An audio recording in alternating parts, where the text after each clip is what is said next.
ராம லக்ஷ்மணர்கள் விஸ்வாமித்திரருடன் கங்கை நதி புறமாக நடந்து சென்று கொண்டிருந்தனர். கங்கை நதியின் அழகைக் கண்டு ராமர் வியந்து நின்றார். கங்கையின் எழிலில் வியந்து நின்ற ராமபிரானை பார்த்த விஸ்வாமித்திரர், ராமா, நீ வியந்து பார்க்கும் கங்கையை இந்த பூமிக்கு வரவழைத்தது உன் முன்னோர்தான் என்று கூறி அந்த நிகழ்வை விவரித்தார். முற்காலத்தில் சூரிய குலத்தில் பிறந்த சகரன் என்பவர் அயோத்தியை தலைநகராக கொண்டு இந்த தேசம் முழுவதும் ஆட்சி செலுத்தி வந்தார். குழந்தை இல்லாத சகரன் தன் 2 மனைவியரான கேசனி, சுமதி ஆகியோருடன் தவம் செய்தார். பிருகு முனிவரின் ஆசியினால் கேசனி அசமஞ்சன் என்ற மகனை பெற்றாள். சுமதி ஒரு சுரை பிண்டத்தை பெற அது வெடித்து 60,000 குமாரர்கள் தோன்றினார்கள். மூத்தவனான அசமஞ்சன் கொடியவனாயிருந்தான். அவனால் குடிமக்கள் எண்ணற்ற துயரங்களை அனுபவித்தனர். அவன் வளர்ந்து இளைஞனாகி பின் திருமணம் முடித்து ஒரு குழந்தைக்கு தந்தையும் ஆனான். ஆனால் அவனுக்கு பிறந்த குழந்தையோ தந்தையைப் போல் இல்லாமல் சிறந்த நீதிமானாகவும் பலவானாகவும் இருந்தான். அவன் பெயர் அம்சுமான். தாத்தா சகரனுக்கு அம்சுமான் மீது கொள்ளை பிரியம். ஆனால் அவன் அப்பன் அசமஞ்சன் செய்த அட்டுழியங்களைக் கண்டு வெகுண்டு அவனை காட்டிற்கு துரத்திவிட்டான். சகரனுக்கு 100 அசுவமேத யாகம் நடத்த வேண்டும் என்ற விருப்பம் ஏற்பட்டது. பூமியில் ஒருவர் 100 அசுவமேத யாகம் நடத்தினால் தேவேந்திரன் தன்னுடைய இந்திர பதவியை யாகம் நடத்தியவருக்கு விட்டுத்தர வேண்டும் என்பது நியதி. எனவே சகரன் பல முனிவர்களை கொண்டு அஸ்வமேத யாகம் நடத்தினார். அஸ்வமேத யாகத்தின் முக்கிய அம்சமே குதிரைதான். சகரன் தேசம் முழுவதும் ஆட்சி செலுத்தி வந்ததால் அவன் குதிரையை எந்த சிற்றரசனும் சிறைப்பிடிக்கவில்லை. அஸ்வமேத யாகம் பூர்த்தியாகிவிட்டால் எங்கே தன் இந்திர பதவிக்கு ஆபத்து வந்துவிடுமோ என்று அஞ்சிய இந்திரன் குதிரையை கவர்ந்து சென்று பாதாள லோகத்தில் கடுந்தவம் புரிந்து கொண்டிருந்த கபிலரின் ஆசிரமத்தில் விட்டுவிட்டான். குதிரை காணாமல் போனதை அறிந்த சகரன் 60,000 பிள்ளைகளிடம் குதிரையை மீட்டு வரும்படி கூறினார். குதிரையை தேடி பல இடங்களிலும் அலைந்த சகரகுமாரர்கள் இறுதியாக பாதாள லோகத்தில் தவம் இயற்றி கொண்டிருந்த கபிலரின் ஆசிரமத்தில் குதிரை கட்டப்பட்டிருப்பதைக் கண்டு முனிவர்தான் குதிரையை திருடி கொண்டு வந்து இங்கே கட்டி வைத்துள்ளார் என்று முடிவுக்கு வந்தனர். அனைவரும் ஒன்று சேர்ந்து கபில முனிவர் மீது தாக்கினர்.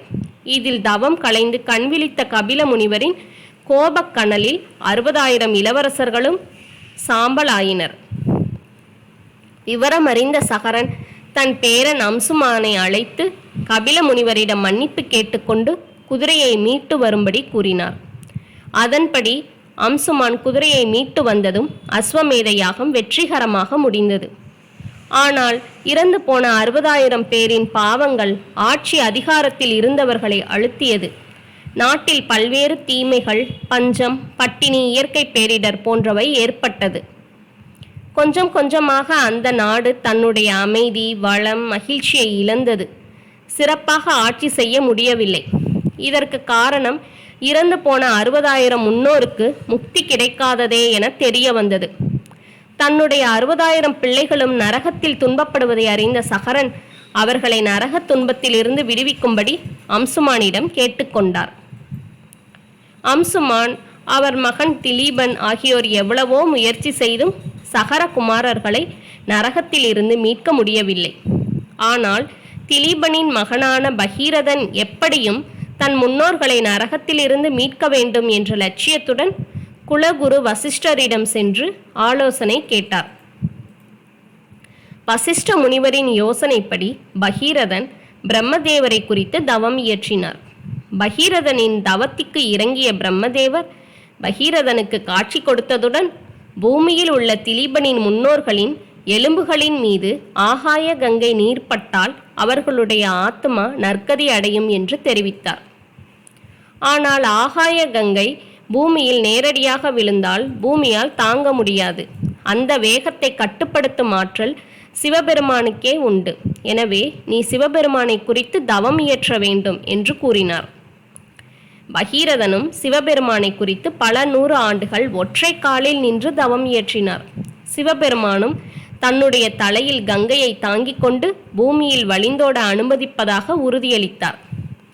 பகீரதன் தொடர்ந்து கங்கையை பூமியில் வரவழைப்பதற்காக கங்காதேவியை வேண்டி இன்னும் பல 100 ஆண்டுகள் தவம் இயற்றினார். அவனுக்கு காட்சி தந்த கங்காதேவி, எனக்கு பூமிக்கு வர விருப்பமில்லை. உன்னுடைய விருப்பத்தை நிறைவேற்ற சிவபெருமான் விளையாட்டாக கூறிய வார்த்தைகளே அவை. எனவே நீ மறுபடியும் சிவபெருமானை குறித்து தவம் இயற்றி நான் பூமிக்கு வருவதால் எந்த ஆபத்தும் ஏற்படாது என்ற வரத்தினை பெற்றுவா என்று கூறிவிட்டாள். எப்படியும் கங்கையை பூமிக்கு வரவழைக்க வேண்டும் என்ற தன் லட்சியத்தில் இருந்து விலக விரும்பாத பகீரதன் மறுபடியும் சிவபெருமானை குறித்து இன்னும் பல 100 ஆண்டுகள் தவம் இயற்றினார். பகீரதனுக்கு காட்சி தந்த சிவபெருமான் ஆகாய கங்கையின் வேகத்தை தான் தாங்கிக் கொள்வதாக உறுதி கூறி மறுபடியும் கங்காதேவியை பிரார்த்தித்து தவம் இயற்றும்படி கூறி மறைந்தார். இப்படி பலமுறை அலைக்கழிக்கப்பட்டும் பகீரதன் தன் முயற்சியில் இருந்து சற்றும் பின்வாங்கவில்லை. மறுபடியும் கங்காதேவியை பிரார்த்தித்து பல 100 ஆண்டுகள் தவம் இயற்றினார். கங்காதேவியும் பகீரதனின் விடாமுயற்சியை போற்றும் வகையிலும் அவருடைய தவத்தின் பயனை அவருக்கு அளிக்கும் வகையிலும் பெரும் பிரவாகமாக பூமியை நோக்கி ஆறாக பாய்ந்து வந்தாள். சிவபெருமானும் தாம் வாக்கு கொடுத்தபடியே கங்கையின் வேகத்தை தம் திருமுடியில் தாங்கிக் கொண்டு பூமி தாங்கும் அளவுக்கு கங்கையின் சிறு பகுதியை மட்டும் பூமியில் விழும்படி செய்தார். ஆனாலும் பகீரதனுக்கு மேலும் ஒரு சோதனை ஏற்பட்டது.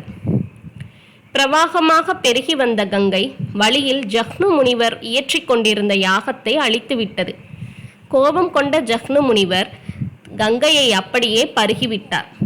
நடந்ததை அறிந்த பகீரதன் முனிவரிடம் சென்று தன்னுடைய நிலையை கூறி பிரார்த்தித்தார்.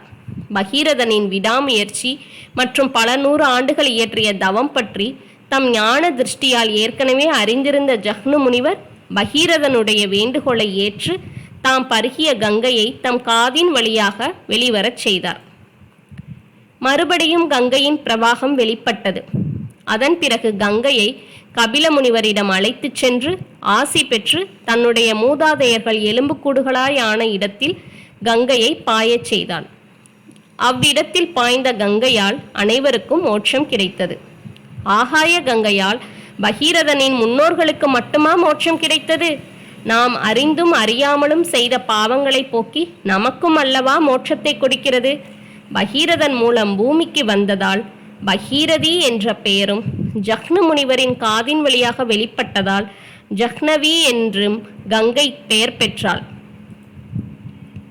செய்ய இயலாத காரியத்தையும் செய்து முடிப்பதற்காக மேற்கொள்ளப்படும் விடாமுயற்சிக்கு பகீரத பிரயத்தனம் என்று சொல்லுவதுண்டு. பகீரதனின் விடாமுயற்சி மற்றும் மன உறுதி பற்றி இந்த நிகழ்ச்சியை விஸ்வாமித்திரர் ராமபிரானுக்கு எடுத்து கூறியதன் மூலம் தன்னம்பிக்கையையும் விடாமுயற்சியும் இருந்துவிட்டால் ஒருவன் எத்தனை சோதனைகள் ஏற்பட்டாலும் அவற்றை பொருட்படுத்தாமல் விடாமுயற்சியுடன் தன் லட்சியத்தை அடைவது உறுதி என்பதை நாம் அறிந்து கொள்ள முடிகிறது.